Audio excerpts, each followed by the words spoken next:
పెరిగాయి, రేంజ్ పెరిగింది, local market కాస్త పాన్ ఇండియా అయింది. అందుకే మేము కూడా రెమ్యునరేషన్స్ పెంచేశాం అంటున్నారు మన హీరోలు. ఒక్కో సినిమాకు కోట్లు దాటించేస్తున్నారు. 20 కోట్లు తీసుకుంటేనే అమ్మో అనుకునే రోజుల నుంచి 100 కోట్లు కావాలనే స్థాయికి వచ్చేశారు మన స్టార్స్. సౌత్లో 100 కోట్ల పారితోషికం అందుకుంటున్న స్టార్స్ పైనే ఇవాల్టి ఎక్స్క్లూజివ్ స్టోరీ. 100 కోట్లు. ఒకప్పుడు సినిమా మొత్తానికి ఇన్ని కోట్లొస్తే చాలా గొప్ప. కానీ ఇప్పుడు ఆ సినిమాల్లో నటించిన హీరో ఒక్కడే 100 కోట్లు తీసుకుంటున్నాడు. నమ్మడానికి కాస్త కష్టంగా అనిపించినా ఇదే జరుగుతోందిప్పుడు. ప్రభాస్ ఇప్పటికే ఒక్కో సినిమాకు 100 నుంచి 120 కోట్లకు పైగానే పారితోషికం అందుకుంటున్నారు. ఆయన మార్కెట్ దృష్ట్యా నిర్మాతలు కూడా నో చెప్పకుండా అడిగినంతా ఇచ్చేస్తున్నారు. బాహుబలి సిరీస్తో ప్రభాస్ మార్కెట్ పెరిగింది. ఆ తర్వాతొచ్చిన సాహో యావరేజ్ టాక్తోనే 400 కోట్లకు పైగా వసూలు చేసింది. రాధేశ్యామ్ ఫ్లాప్ అయినా ప్రస్తుతం 8 సినిమాలు చేస్తున్నారు ఈయన. మరోవైపు తమిళ హీరో విజయ్ సైతం 100 కోట్ల పారితోషికం అందుకుంటున్నట్లుగా ట్రేడ్ వర్గాలు చెప్తున్నాయి. వారసుడికి 80 కోట్ల వరకు తీసుకున్న ఈయన దళపతికి 110 కోట్ల వరకు తీసుకుంటున్నారని తెలుస్తోంది. జూనియర్ ఎన్టీఆర్ సైతం 100 కోట్ల లిస్టులోకి వచ్చేస్తున్నట్లుగా తెలుస్తోంది. కొరటాల శివతో చేయబోయే సినిమాకు కళ్యాణ్ రామ్ ఓ నిర్మాత కావడంతో తారక్ అందులో షేర్ తీసుకుంటారనే ప్రచారం జరుగుతోంది. ప్రశాంత్ నీల్ సినిమాకు మాత్రం ఎన్టీఆర్ రెమ్యునరేషన్ 100 కోట్లు దాటడం పక్కా. ఈ జాబితాలో చరణ్ కూడా చేరిపోతున్నారు. RRR తర్వాత కమిట్ అయ్యే సినిమాలకు చరణ్ 100 కోట్లకు పైగానే అందుకుంటున్నారని తెలుస్తోంది. తమిళ హీరో అజిత్ రెమ్యునరేషన్ మొన్నటి వరకు 50 కోట్ల రేంజ్లో ఉండేది. తాజాగా ఈ రేంజ్ 80 కోట్లకు చేరింది. ఇక చిరంజీవి పారితోషికం సైతం వాల్తేరు వీరయ్య విజయం తర్వాత భారీగానే పెరిగిందని తెలుస్తోంది. ఇక పవన్ కళ్యాణ్ రేంజ్ మరోలా ఉంది. మిగిలిన వాళ్లంతా నెలల తరబడి డేట్స్ ఇచ్చి 100 కోట్లు అందుకుంటే పవన్ 30 రోజులకే 50 నుంచి 60 కోట్లు అందుకుంటున్నారు. బాలయ్య సినిమా అంటే డ్యూయల్ రోల్ అని ఎలా ఫిక్స్ అయిపోతారో ప్రభాస్ సినిమాకు కూడా అలాంటి ఓ కామన్ రూమర్ ఎక్కువైపోయింది ఈ మధ్య. రెబల్ స్టార్ సినిమా చేస్తున్నారంటే చాలు అది 2 భాగాలుగా వస్తుందనే వార్తలు ఎక్కువగా వినిపిస్తున్నాయి ఇప్పుడు. తాజాగా మరో భారీ ప్రాజెక్ట్ విషయంలో ఇదే జరుగుతోంది. మరి ఏంటా సినిమా? నిజంగా అది 2 భాగాలుగా రాబోతుందా? ప్రభాస్ ప్రస్తుతం ఎంత బిజీగా ఉన్నారో ప్రత్యేకంగా చెప్పాల్సిన అవసరం లేదు. 1, 2 కాదు, 8 సినిమాలు చేస్తున్నారీయన. వీటి బడ్జెట్ అంతా కలిపితే దాదాపు 2500 కోట్లకు పైగానే ఉంటుంది. పైగా అన్నీ పాన్ ఇండియన్ సినిమాలే. వాటన్నింటికీ డేట్స్ అడ్జస్ట్ చేస్తూ బిజీగా ఉన్నారు రెబల్ స్టార్. ఇదిలా ఉంటే తాజాగా ప్రాజెక్ట్ కే విషయంలో ఓ సెన్సేషనల్ రూమర్ ఒకటి బయటకొచ్చింది. నాగ్ అశ్విన్ తెరకెక్కిస్తున్న ఈ సినిమాను వైజయంతి మూవీస్ అత్యంత భారీ బడ్జెట్తో నిర్మిస్తోంది. ఇప్పటికే షూటింగ్ కూడా సగానికి పైగా పూర్తయింది.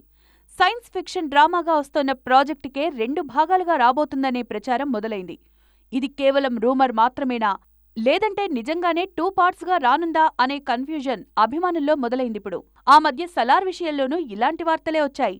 బాలయ్య సినిమా అంటే ద్విపాత్ర అభినయం ఎంత కామన్ అయిపోయిందో, ప్రభాస్ సినిమా అంటే 2 భాగాలు అనేది అంతే కామన్ అయిపోయింది. బాహుబలితో ఈ ట్రెండ్ స్టార్ట్ చేసిందే ప్రభాస్. ఆ తర్వాత ఎన్టీఆర్ బయోపిక్, KGF, పుష్ప లాంటి సినిమాలు 2 భాగాలుగా వచ్చాయి. ఈ నేపథ్యంలోనే ప్రాజెక్ట్ కే కథ భారీగా ఉండడంతో 2 పార్ట్స్గా వస్తుందనే ప్రచారం జరుగుతోంది. సలార్ సినిమా విషయంలోనూ 2 పార్ట్స్ అనే రూమర్ బాగా వినిపించింది. అయితే అలాంటిదేం లేదని, ఖచ్చితంగా ఈ చిత్రం 1 భాగంగానే రానుందని తేల్చేశారు దర్శకుడు ప్రశాంత్ నీల్. తాజాగా ప్రాజెక్ట్ కే విషయంలోనూ ఇదే రూమర్ మొదలవడంతో ప్రభాస్ ఫ్యాన్స్లో ఎగ్జైట్మెంట్తో పాటు అనుమానాలు కూడా షురూ అయ్యాయి. దీపికా పదుకొనె, అమితాబ్ బచ్చన్ ఇందులో కీలక పాత్రలో నటిస్తున్నారు.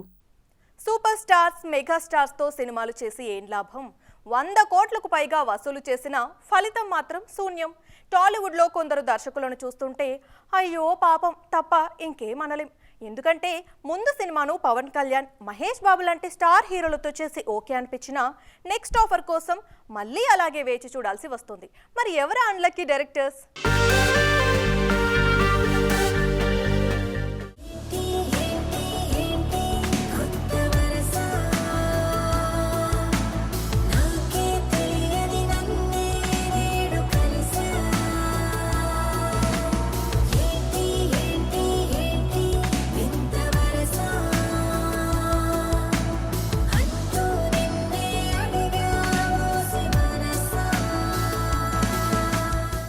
100 కోట్ల సినిమా ఇచ్చాక ఆ దర్శకుడి కోసం నిర్మాతలతో పాటు హీరోలు కూడా ఎగబడుతూ ఉంటారు. కానీ పరశురాం విషయంలో మాత్రమే ప్రతిసారి ఇది జరగడం లేదు. గీత గోవిందం లాంటి బ్లాక్ బస్టర్ తర్వాత ఈ నుంచి మరో సినిమా రావడానికి 4 ఏళ్లు పట్టింది. మహేష్ బాబుతో గతేడాది సర్కారు వారి పాటతో పర్లేదనిపించారు పరశురాం. అయినా ఇప్పటికీ నెక్స్ట్ ఏంటో కన్ఫర్మ్ చేయలేదు. నాగచైతన్యతో సినిమా కన్ఫర్మ్ అయినా ఇప్పుడు దానిపై సస్పెన్స్ కంటిన్యూ అవుతోంది. దాంతో తర్వాతి ప్రాజెక్టు కోసం మళ్లీ ఎదురుచూపుల్లో పడిపోయారు పరశురాం. వేణు శ్రీరామ్, ఎంసీఏ, వకీల్ సాబ్ లాంటి సినిమాల తర్వాత కూడా ఈయన డైరీ ఖాళీగానే ఉండిపోయింది. Pawan comeback cinema Venu career కు హెల్ప్ అయినట్లు 2 ఏళ్లవుతున్నా ఇప్పటికీ ఖాళీగానే ఉన్నారు వేణు శ్రీరామ్. అల్లు అర్జున్తో ఐకాన్ సినిమా కన్ఫర్మ్ అయినా అది ఎప్పటికి తెరపైకొస్తుందో తెలీదు. దాంతో వేణు శ్రీరామ్కు స్టార్ హీరోలు కలిసి రాలేదు. డాలీ సైతం పవన్ కళ్యాణ్తో గోపాల గోపాల, కాటమరాయుడు లాంటి సినిమాలు చేశాక ఇప్పటికీ మరో ఛాన్స్ దక్కించుకోలేకపోయారు. మొత్తానికి స్టార్ హీరోలతో సినిమాలు చేసిన ఈ దర్శకుల కెరీర్ అక్కడే ఉంది.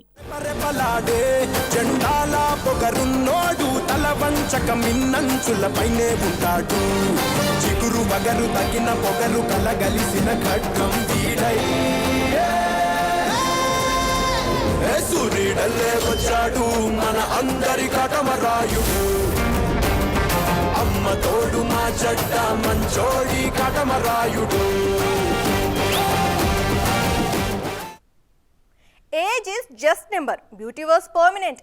ఇండస్ట్రీలో కొందరు హీరోయిన్లను చూస్తుంటే ఇదే అనిపిస్తుందండి. వాళ్ళ వయసు 40 దాటినా చూడ్డానికి మాత్రం కుర్ర హీరోయిన్లు కూడా కుళ్ళుకునేలా ఉన్నారు.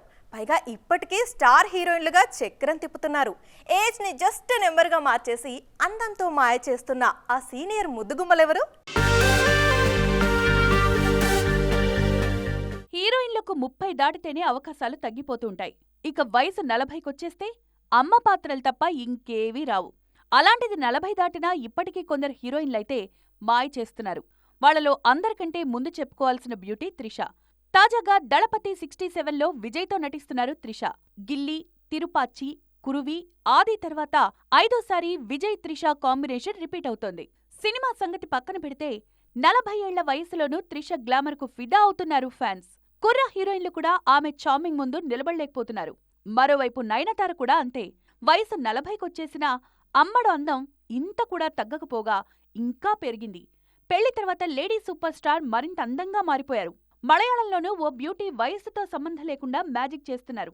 ఆమె పేరు మంజు వారియర్. తెలుగు ఆడియన్స్కు ఈమెతో పరిచయం తక్కువే కానీ మొన్న తెగింపు సినిమాలో అజిత్తో నటించిన బ్యూటీ అంటే గుర్తుపట్టేస్తారు. 44 ఏళ్ల వయసులో 25 ఏళ్ల అమ్మాయిలా మాయ చేస్తున్నారు మంజు. ఇలాంటి సీనియర్ హీరోయిన్స్ చూస్తుంటే ఏజ్ అనేది జస్ట్ నెంబరే అనిపిస్తుంది. కొందరికి అవకాశాలు కాస్త ఆలస్యంగా వస్తుంటాయి, కానీ వచ్చినప్పుడే ఒడిసి పట్టుకుంటారు వాళ్ళు. ఆ లిస్టులోనే చేరిపోయారు మృణాల్ ఠాకూర్. సీతారామం సినిమాతో ఈమెతో ప్రేమలో పడిపోయారు ప్రేక్షకులు, ఇప్పుడు దర్శకులు కూడా. అందుకే వరుసగా అవకాశాలు ఇచ్చేస్తున్నారు. తాజాగా మరో క్రేజీ సినిమాలోనూ ఛాన్స్ అందుకున్నారు మృణాల్. మరి ఇంతకీ ఆ సినిమా ఏంటి? మృణాల్ ఠాకూర్. ఈ పేరుకు ఇప్పుడు టాలీవుడ్లో క్రేజ్ బాగా పెరిగిపోయింది. దానికి కారణం సీతారామం అని ప్రత్యేకంగా చెప్పక్కర్లేదు. అందులో సీత పాత్రలో ఆమె ఒదిగిపోయిన తీరు చూసి అంతా ఫిదా అయిపోయారు.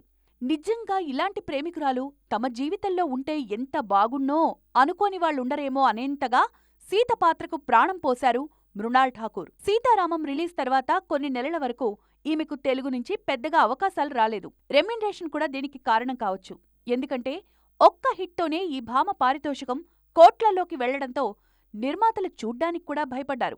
ఈ క్రమంలోనే నానితో ఓ సినిమాకు కమిట్ అయ్యారు మృణాల్. దీని పూజా కార్యక్రమాలు ఈ మధ్య జరిగాయి. తాజాగా మరో క్రేజీ సినిమాలోనూ మృణాల్ ఠాకూర్ నటించబోతున్నారనే వార్తలొస్తున్నాయి.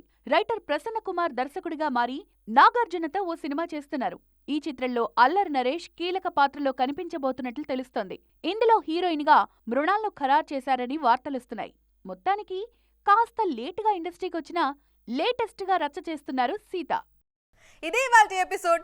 మరిన్ని ఇంట్రెస్టింగ్ స్టోరీస్ తో మరో ఎపిసోడ్ లో మళ్ళీ కలుద్దాం. This is Aarohi signing off.